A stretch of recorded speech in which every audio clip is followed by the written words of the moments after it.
Hello, I'm Doug Muzzio. This is the second of a two-part conversation from Shirtwaist to Wisconsin to American labor unions and the American worker. On March 25th, 1911, 146 workers, mostly young Italian and Jewish women, some as young as 14, died in the greatest industrial tragedy in New York City and American history. A public outcry pushed the New York State legislature to enact the strongest worker protection laws in the nation, and inspired by the action of New York, reformers across the country successfully pushed many other states to adopt stronger labor laws. On March 4th, 2011, Wisconsin Governor Scott Walker signed a bill gutting collective bargaining, eliminating state collection of union dues, and requiring annual union certification. The reaction has been tumultuous, a burst of pro-worker action. The fire last time? The fire, or just ashes this time?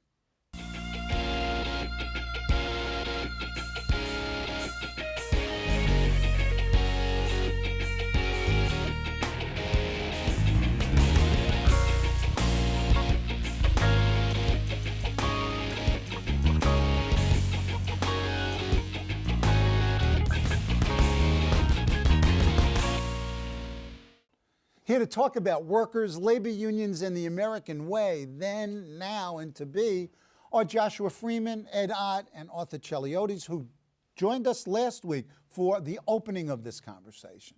Joshua Freeman is professor of history at Queens College. He is the author of the award-winning Social and Labor History, Working Class New York, Life and Labor Since World War II. He has also written In Transit, the Transport Workers Union in New York City, 1933 to 1966, and co-authored Who Built America. Joshua is the dean of New York labor historians, and he's a frequent commentator on organized labor and union politics. Ed Ott is a distinguished lecturer at the Murphy Institute of the School of Professional Studies at CUNY. He is the former executive director of the New York City Central Labor Council, and he has been active in the labor union for over 40 years. Arthur Cheliotes is the president of Local 1180 of the Communications Workers of America, the AFL-CIO, and has been the president since 1979. His local represents middle and high-level administrative and supervisory employees in New York City mayoral agencies, in the Health and Hospitals Corporation, and the state court system. Arthur is the senior member of the New York City Municipal Labor Committee and the member of the executive board of the New York City Central Labor Council, and he is the chairman of the Labor Advisory Board of the Murphy Institute at CUNY. Welcome back, Joshua. Welcome back, Arthur. Okay. Welcome back, Ed. Arthur, you ended the last week's show by calling for a new agenda, a new form of political organization, and talk about what this agenda might be and what this new political organization might be, and then obviously you guys join in. Well, following the Triangle Fire, the political expression of the labor movement was a Labor Party and a Progressive Party. It eventually became the Liberal Party. And what that did is it drove, at least in states that had fusion politics, it drove the politics of the Democratic Party to a large extent, and in some cases some Republicans, to have a pro-labor agenda. And I think it... And Wisconsin was one of those states. Absolutely was, absolutely was. And so now as we begin to see a stirring among labor again, if the Democratic Party continues to offer basically the same kinds of candidates, maybe not ideologically motivated, but still not willing to attack the core issues, then I think it is time for organized labor to talk about having its own political expression. You're talking about organized expression. You're talking about party. Here in New York State, we have the Working Families Party that offers an alternative that has a line. It begins to force politicians that want that line to look at offering a political agenda that addresses the needs of working people as well, not just the needs of the financial interests in this country. Ed, you're organizing this movement. Where do you start? Given the current structure. Well, I think you start with a couple of things. And last week we talked about this process of 30 years of wage suppression going on. In that process, huge categories of working people were taken out of the category of workers. They're called contracts, casual workers, artificial supervisors and managers. All were removed from the protections of unionization. Their rights were removed. In addition, we have 15 million immigrant workers in this country that have now no legal status, and more importantly, an erosion of their protections on the jobs. First step in a new movement is the labor movement has to become a labor movement for everybody. The unions, the workers' centers, the community-based organizations, we need to get on the same page and start talking about raising wages in this country, extending democracy to every citizen, full employment, public education from kindergarten through the university as a standard for the American worker, and recreate goals that working people can organize around and stand up for themselves around. Has there been a lack of vision? I mean, Ed talks about goals. Has there been a lack of vision on the part of labor, and what might this vision incorporate?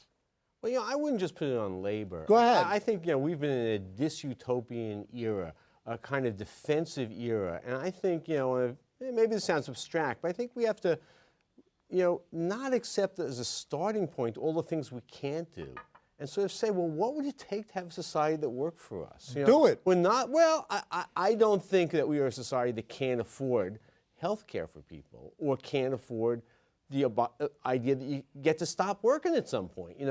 What does that mean economically? I think it means we have to rebuild manufacturing to some extent. We're never going to have the same kind of economy. We have to rethink the work week. We have to rethink, a lot of things. And I think we can't start just with the idea that we have to manage decline. Because I think that one of the brilliant things about the Reaganite right is that they associate deregulation with economic growth. And that was one of their great draws. Now, it was all built on a lot of, what the former President Bush called voodoo economics. But I think they were onto something. People, really want to go back to the days when they can envision a better future for their children, And I think that that's, in a sense, what we have to do. Now, converting that to policy, well, that's a difficult thing. That's a conversation. It has to be a democratic conversation. It sure ain't that now. You're an organizer. You're an organizer. Organize it. What are the pieces? How do you organize it? What are the incentives? Listen, the pieces are there. People talk about the decline of organized labor, but we still represent over 16 million working people. We're among one of the largest organized entities in the country, which is why I believe we're still under attack. And they're going after our most stable sector right now in the public sector. That's what Wisconsin is all about. But working people in this country, from the lowest paid workers to the highest paid, are in various forms of organization. What's lacking is a sense of purpose, if you will. The class-conscious elements in this country are the business community, not the working people.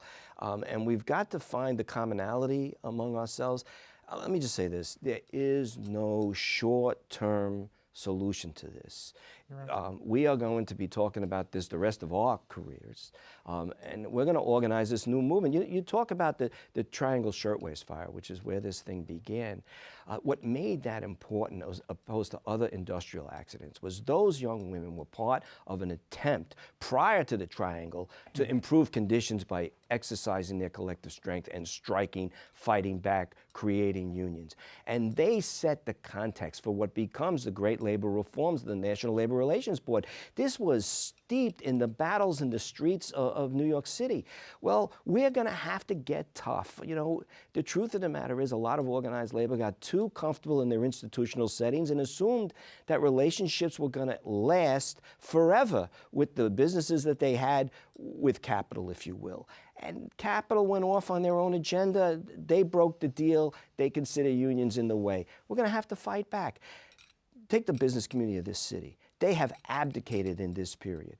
They will what? Abdicated what? They're willing to take pensions from people. They're willing to reduce class size, lay off teachers, fire nurses, and they will accept no revenue. They will take no taxes of any type. They have abdicated their responsibility to the people of this city. And here's the problem. Elected officials recognize their power, and they cower in front of them. Well, wait a second. I don't know. I mean, Mike Bloomberg probably doesn't cower in front, you know, because of the business leader. He's one of them. He shares. Let's talk about Mike. Let's talk about Mike. Bloomberg and Cuomo. Let's talk about Mike. And Christie. Let's start get with them Mike. all. Let's jump on them all. Mike Bloomberg has been, and Arthur may disagree with this, he has managed the city rather well. His first 2 terms, you could disagree with him on policy, but he has managed the city well. What's happened? He can't get anybody in the business community to ante up anything. He is now reaching into the reserves, which he built up through this good management, and he has said yesterday, going forward the way they want to go forward, will put this city into bankruptcy. Who's and they? What he's talking about in that particular context was how the state budget is cutting the city's reserves. Right. But the truth of the matter is no elected official in this state is willing to take on the real estate interest or the Wall Street interest and demand that they in some fashion ante up. They don't want taxes, they should tithe. They will do nothing. Mm-hmm. Arthur. Well, I do disagree about Mike Bloomberg, specifically on his using outside contractors to do work that he should have, as he did with his own company, invest in his own workforce, the city workforce. If he had done that, a lot of what's gone on in terms of city time and the problems he's having with the combined 9/11 project would not have happened. But he chose not to do that. But on to the bigger issue. Go ahead. I think the bigger issue does remain one that he is not willing, as he had post 9/11, tax millionaires, as he did post 9/11 in his first few budgets. He raised property taxes that affected all people of all classes. And he also raised taxes on millionaires. But that expired, and he didn't renew it. If he renewed that tax today, much of the city's budget problems would go away. But he's not prepared to bite that bullet and do that. And when you consider that the top 1% in this city, that's roughly 100,000 people, took in 45% of all the income in 2007, according to the Fiscal Policy Institute report, and that they only paid 35% of the taxes, I think you have the core of what Ed is talking about. You have the core of an issue. What's the constituency? Be specific. New York City, New York State, who do you organize? What is the message? I think the place I'd jump back to start answering that is the Wisconsin State House. You know, who was there a few weeks ago? You know, it wasn't just public sector workers. It wasn't just unionized workers. It was people who were offended by what they saw as this sort of grab of power by a sort of small group, maybe an elected group even. And that was it had policemen and firemen and school kids and high school students and University of Wisconsin students. It's a coalition in the majority. Yeah, but can you maintain it, and how do you maintain it? Is just an emotional blip? How do you organize it? How do you structure this into a potent political form? Well, you know, part of the problem we have from an organizing point of view, if you look at just what's happening with the cuts in public schools, all right? The constituency that uses the public schools is very different from the constituency that votes. It's really almost 2 different bodies of 2 different universes, if you will. The working people that are most in need of the public schools are not the majority of the voters. In fact, how do you organize them? Well, you're going to have to organize them through different things. How? Just because you don't have the power to vote doesn't mean you can't affect the outcomes of elections. Right. And in fact, they are organizing. There are dozens of community-based organizations, groups like Make the Road New York, groups like New York Communities for Change, that are in the trenches, out there organizing and trying to fight back. What's their relationship with labor now? They have a good relationship with labor. And in fact, what's being forged, but this is not going to happen overnight, are important new organizational forms where unions are collaborating with community-based organizations to re-democratize this city. Okay. Go ahead. Let me just add to what Ed said. If we're seeing a turnaround, if Wisconsin represents some turning point, I don't know if that's the case. In terms of mobilization? A new kind of social movement. Then there are all kinds of things that are going to happen that we cannot envision. This sounds like the Obama conversation in 2008. No, we just don't know. But you couldn't have predicted the forms that the civil rights movement took, that the labor movement of the 1930s took. the end of acquiescence, the beginning of new kinds of movements, create all kinds of unexpected things. They get people calling up the governor of Scott Walker and claiming to be David Koch, and who could have predicted that? And he takes the call. Yeah, he takes the call. So I think if we're seeing a new political formation, we have to leave it the space. Labor has to leave it the space to invent itself. To work with it, to support it, but not to try to say, let's pull out some old model off of the shelf. Because if that's what it's doing, it's not going to work. I think the interesting about Wisconsin is that it wasn't planned. Walker had said up front what he had intended to do. There was no next day reaction plan. In fact, the year before in Indiana, the governor abdicated collective bargaining rights, and there was virtually no outcry. So, and I would agree with Josh that we don't know what will come out of Wisconsin, whether that's the beginning. I believe it's either the beginning of the end or the beginning of something very new and powerful. Beginning of the end, and define the beginning. If Walker is successful in dismantling collective bargaining rights, and this goes national, you will see that spread. You see it in Ohio, where they're trying to, by legislative fiat, to create a right-to-work state. Right. You'll see in the governor of Maine doing rather strange actions against even the images of workers organizing. He finds that intolerable. There is a movement on the right in this country to press this dismantling of organized labor forward. So Wisconsin's very important, but whether it's the definitive moment, I think it's too soon to tell. Is there a national leadership out there or local leadership that one could look to and say, this may be a core or precipitant of a movement? You can't have the movement without, certainly it works on the ground, but at a certain point it needs leadership. It needs institutional leadership and it needs personal leadership. Where is this going to come from? Where has it come from historically? Well, it often gets thrown up in the course of, no one who knew who Martin Luther King was in 1953, everyone knew who he was in 1956, so there are people that we may not know, but established institutions, SEIU, for example, has a big plan to work with low-income workers, non-union member low-income workers. There are people like Francis Fox Piven, who's organizing national teach-in. So there are lots of veteran organizers out there who I think are trying to pull this together. But let's talk about the CLC, the Central Labor Council. You were the executive director there. It has gone through a period of transition and change. Tumult. Some problems, tumult, unions withdrawing. Where does this union, which has got 1.2 million people associated? That's not a union. That's an amalgamation. It's an organization of organizations. Right. Okay. It's a trade organization. Look, I think what can it do? I think there'll be elements of organizations like the CLC across the country that will participate in whatever comes next. But I believe that while some unions like SEIU, elements of the AFL-CIO, are re-examining how they do things and trying to reorganize, this is not solely a question of organizing and technique. This is also a question of politics and ideology. And I, in my heart of hearts, believe there is some 19, 20-year-old out there that we don't know about that is the next leadership. But we don't have a 30-day plan here, Doug. We're going to spend years fighting back. The right, you could trace what's going on in Wisconsin back to National Review and the founding of that magazine. They were patient. They systematically went after the courts. They systematically reorganized how they approached state and local government. And in 2010, Congressman Russo at the CUNY legislative briefing said they estimated that $4 billion was spent in that last round of congressional elections in this country. A little less than $300 million of that came from working people. The rest came from largely business interests advocating their own interests.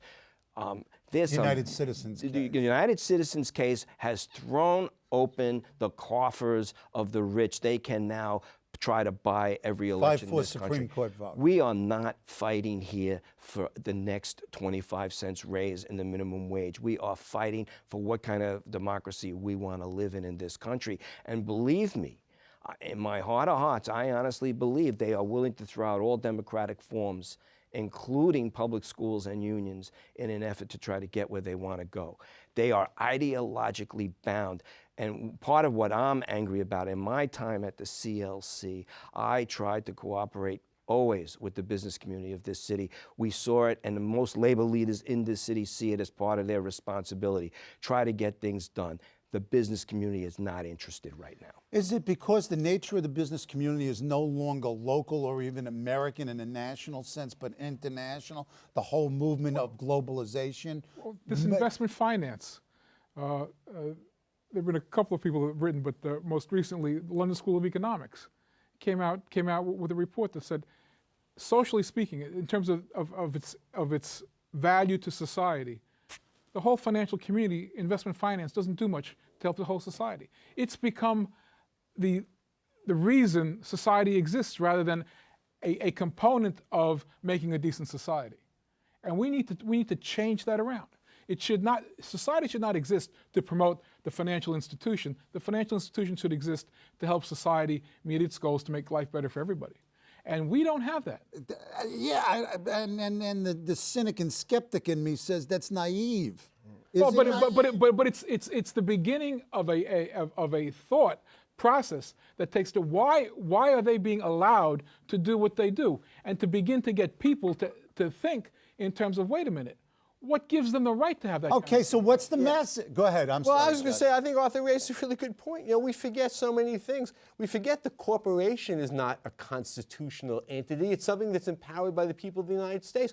If we don't like what these corporations can do, we can take away their charters. You know, that was what the Triangle era was all about. It was beginning to look around and say, what do the people have to do through the government, through unions, to regulate a disordered society, a society that was not working? And those are the issues that are re-raised today. And let's not forget that. You know, Bank of the United States, that's not a revolutionary idea. We've had a couple of them in our history. Don't like the way the banks work? Well, let's start another one. You know, I mean, that belongs to the people of the United States. This is deep in the tradition of our country. We have to look backwards and forwards and say, you know, this is our country. That's what I think Wisconsin is. This is our country movement. You know, of people who are just getting fed up with feeling that they have no control over their lives. And it is our government. This is your land moment. Yeah, I think so. But also, it's a government buying for the people, and it's not reacting to the people's needs. It's not responding to people's needs. Even though we elected you, you're not doing what we want you to do. But wait a minute. Go ahead. Go ahead. I'm sorry. Most of us wanted the millionaire tax in New York. 74% of New Yorkers wanted the millionaire tax extended. It wasn't. Yeah, but don't forget, I don't even remember whether it was last week or this week. I mean, the people in Wisconsin voted for Scott Walker. They voted for John Kasich. They voted for Mitch Daniel. They voted for this character. That's because they walked away from Democrats not doing what they should be doing for them. I mean, one of the big they got frustrated with the Democrats. One of the big differences we've had in this really 25, 30-year period is, we disagree with them or not, the Republicans do what they say they're going to do. They started talking about abrogating collective bargaining rights, and you could expect that they were going to act on it, and they do. The Democrats get elected in 2008. They hold out the promise of labor law reform to make it easier and safer for workers to organize. They don't accomplish it. They do what I think was a half-baked health care reform, which didn't get at the real issue for working people, was the cost of health care and the accessibility to it. It doesn't appear that they've solved the problem. There was a lot of disenchantment with the Democratic Party that allowed guys like Scott Walker, Christie in Jersey to sneak through. You know, one of the differences in New York, Go ahead. we kind of held our own. Why? Because working people here are highly organized.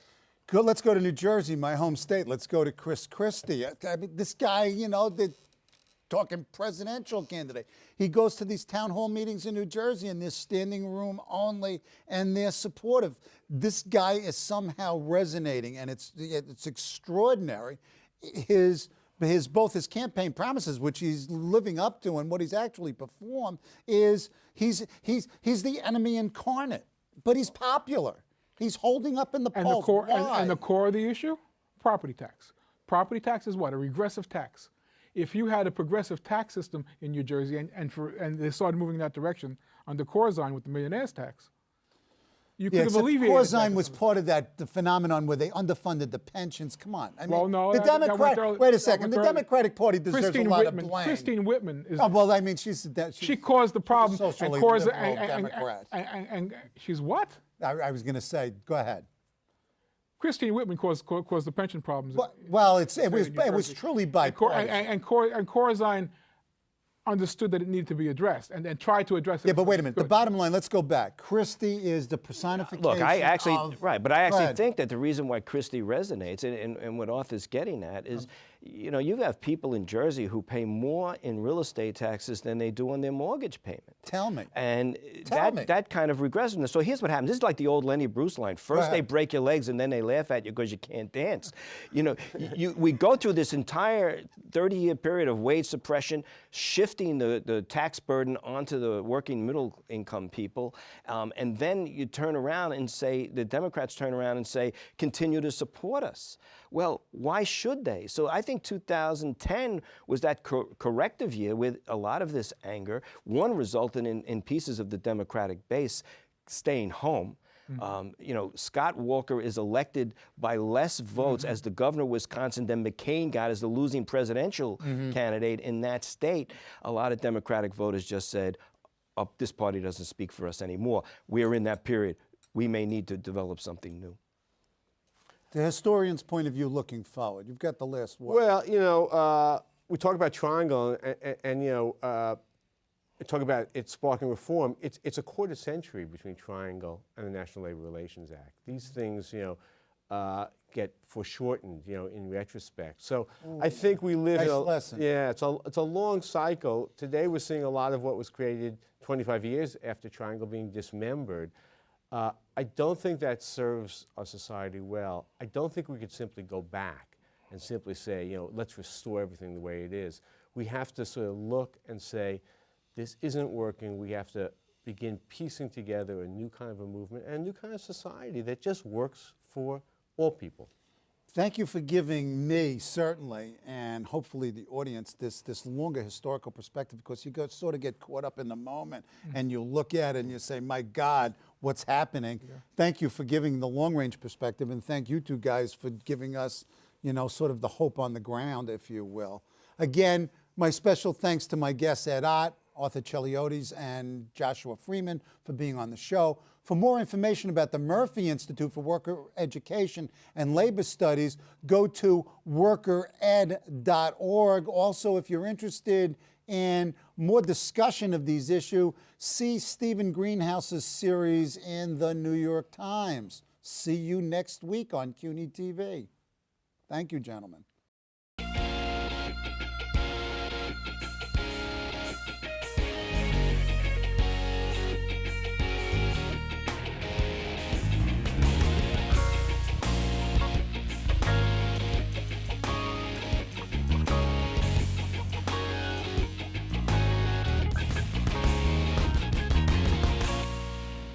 Hello, I'm Doug Muzzio. Let us know what you think about this show.